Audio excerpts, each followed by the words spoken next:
Edon dolodelo, amere mule la seyan ya kumue. Wedo adolode misea, enore mule la seyan ya kumulo. Edon dolode, amere mule la seyan ya kumulo. Wedo adolode misea, etore mule la seyan ya kumulo.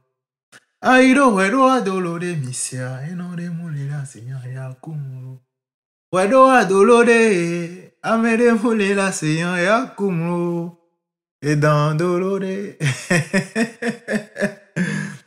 C'est un cheminement. Le vaudon, c'est un cheminement. C'est chacun avec son chacun. Hein? C'est un cheminement. C'est quelque chose quand tu embrasses, bah, tu l'embrasses, tu dois comprendre le message tout seul. Bien sûr, on va t'accompagner, on va te guider. Mais le plus important, c'est à toi de jouer le rôle. C'est à toi, toi seul, de jouer ce rôle. Vaudon toelo aitumewete. Ton vaudon là, c'est dans ton esprit. C'est à l'intérieur de toi. Vaudon toelo aitumewete. C'est fort comme phrase.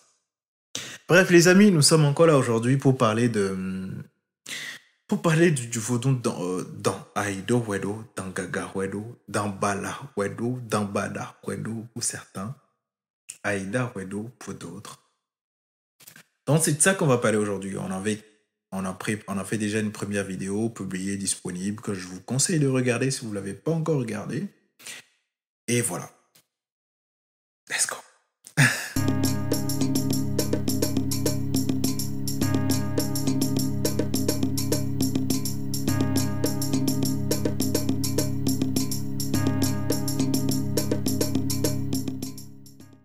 Donc vous savez que quand on parle de dents, on parle de l'air, le joron. Dents, c'est l'air. Et dans le vaudon, on va avoir deux groupes de divinités. On va avoir le groupe de vaudon Aido Wedo et le groupe de vaudon Dangbe.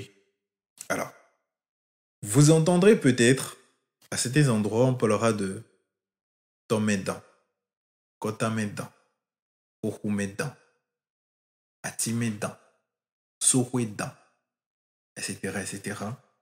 Et ce sont des désignations.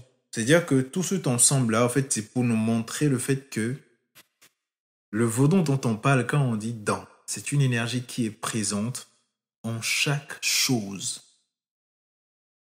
Dans, c'est une énergie qui est présente en chaque chose. Parce que chaque chose jouit d'une vitalité, d'un souffle de vie.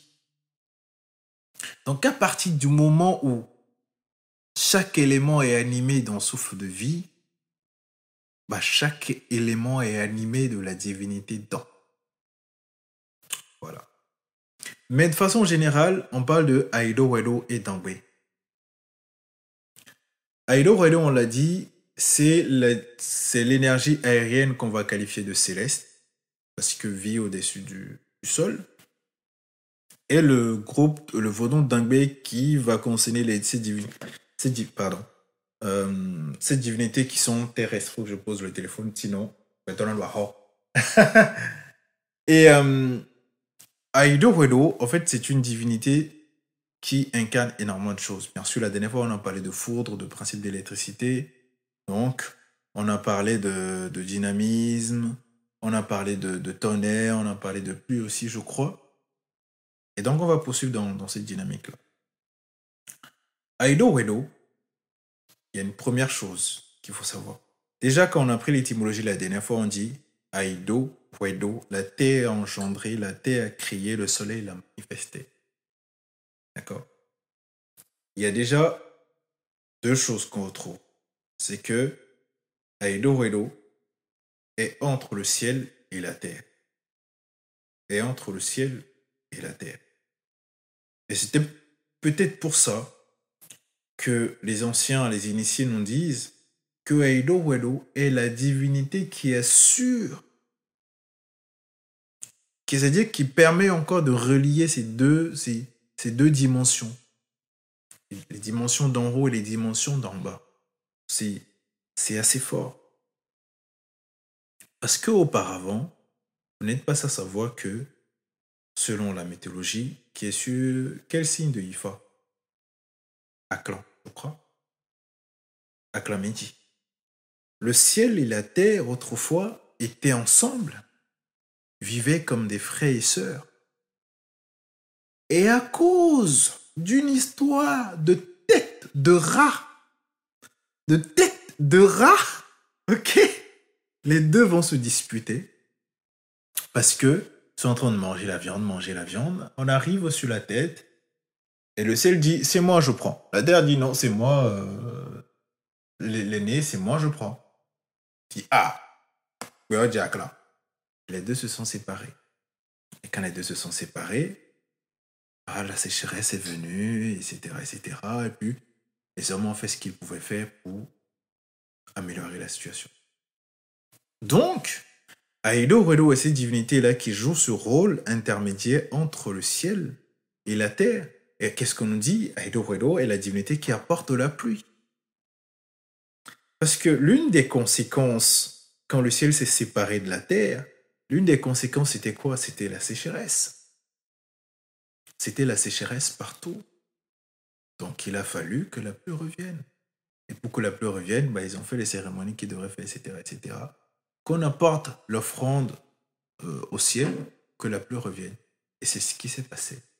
Donc, Aido Redo est cette divinité-là qui joue ce rôle intermédiaire entre le ciel et la terre pour que nous n'assistons pas à des sécheresses. Bon, voilà. Vous voyez un peu le schéma. Donc, Aido Redo, malgré le fait qu'elle soit une divinité dans, joue ce rôle-là où est un intermédiaire entre le feu et la terre. C'est très important. Et quand on prend l'Aido Redo, on prend les attributs, etc., sa façon de manifester, d'un autre côté, on peut dire c'est une divinité qui est fortement liée à Revieso. Et on peut, non, totalement d'accord. Et je pense que les initiés nous apprennent que Aido Redo est une divinité solaire.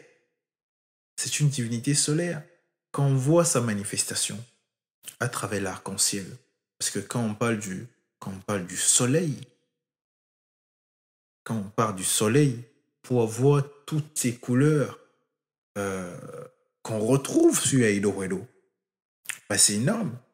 Et c'est là, en fait, qu'on retrouve quand on dit que Aido Redo est la divinité de la prospérité, c'est l'or. Déjà parce que c'est lié au soleil, c'est ce qui brille, c'est l'or. Et puis, il y a la symbolique de l'arc-en-ciel. L'arc-en-ciel qui est une richesse de couleurs. Donc, un élément qui est capable de manifester autant de couleurs, c'est un élément qui est capable de manifester toute une richesse. Qui est capable de manifester de la fortune. Donc, on parlera notamment quand on parlerait de Aido Redo, certains diront que Sika Vaudou. Vaudou, là, Sika, c'est Vaudou, ouais. L'or, c'est la divinité qui apporte la richesse, qui apporte l'or.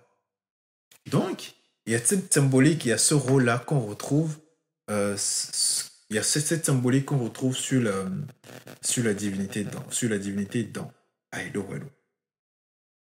Puis, d'un autre côté, selon d'autres mythologies, Aido Redo, c'est la divinité qui assure le maintien. C'est-à-dire que, en fait, c'est Aido Redo qui réglemente, qui régularise notre cosmos. C'est-à-dire que s'il n'y a pas Aido Redo, tout s'effondre. C'est Aido Redo qui entretient la vie. Et en vrai, ça, l'air, qu'est-ce que l'air fait? Quand on respire, qu'est-ce qui se passe? On entretient notre corps. On ramène de nouveaux éléments et on rejette les anciens éléments. C'est un entretien. Donc l'air, la respiration est un outil d'entretien. Et donc l'air, le vaudou dans Aido Redo, c'est le rôle qu'il joue. Il entretient, de même qu'il entretient notre corps, il entretient le cosmos. Donc on dira que c'est la divinité qui porte la terre. Si Aido Redo ne porte pas la terre s'écroule, tout s'écroule. De la même façon, c'est Aido Redo qui porte le soleil. Et moi, j'irai loin. C'est Aido Redo qui porte absolument tout. Parce que quand on dit c'est lui qui réglemente le cosmos, ce n'est pas qu'une histoire de terre ou de soleil. C'est lui qui porte tout. Donc, c'est le dent, c'est le serpent qui tourne autour de chaque élément pour que chaque élément puisse rester en équilibre. Ça, c'est dent, Aido. C'est lui qui joue ce rôle. La troisième chose. Oh là là. Désolé. La troisième chose, c'est que le serpent, quand on prend le comportement du serpent, vous savez, le serpent, il a tendance à s'enrouler sur lui-même. Bah, moi, ça me fait penser au cordon ombilical.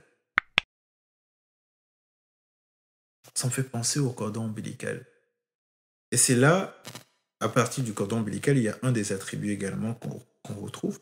Alors, non seulement la divinité entretient la vie, mais elle assure le transfert de la vie. Parce que c'est le cordon ombilical qui entretient ce lien entre l'enfant et sa maman. Donc là, c'est là aussi un autre élément qu'on retrouve sur la divinité dans Aido Wado. Vous voyez? Alors, je crois quand j'ai parlé de ça, j'avais parlé de ça sur un autre réseau, sur mon TikTok, et un frère qui dit, bah, du coup, au fait, c'est comme Eshu. Non, c'est pas exactement. Parce que Eshu, quand on parle de Eshu et Legba, quand on parle de Legba, lui, en fait, il transmet absolument tout. C'est un principe c'est un messager qui porte absolument tout type de message, peu importe ce que c'est. C'est-à-dire que tout ce qui doit être manifesté, tout ce qui doit être créé, tout ce qui doit quitter un point A pour un point B, lui fait tout ça. Sauf que dans le cas de Dan, on parle de la vie, uniquement de la vie. Dan transporte la vie. C'est tout ce que lui fait. C'est le rôle qu'il joue, le photographe. C'est pourquoi, sur chaque signe de Ifa qu'on va retrouver, on va dire, ah, ce signe de Ifa transporte la vie, bah, on retrouve le vaudou dans l'art. On retrouve le vaudou dans. Et ça, ce sont des éléments qu'on retrouve sur la divinité dans Aido Wado. Il y a énormément de choses à dire, mais on ira doucement, doucement, doucement. C'était tout ce que j'avais à partager avec vous aujourd'hui. Prenez soin de vous et à la prochaine. Ciao.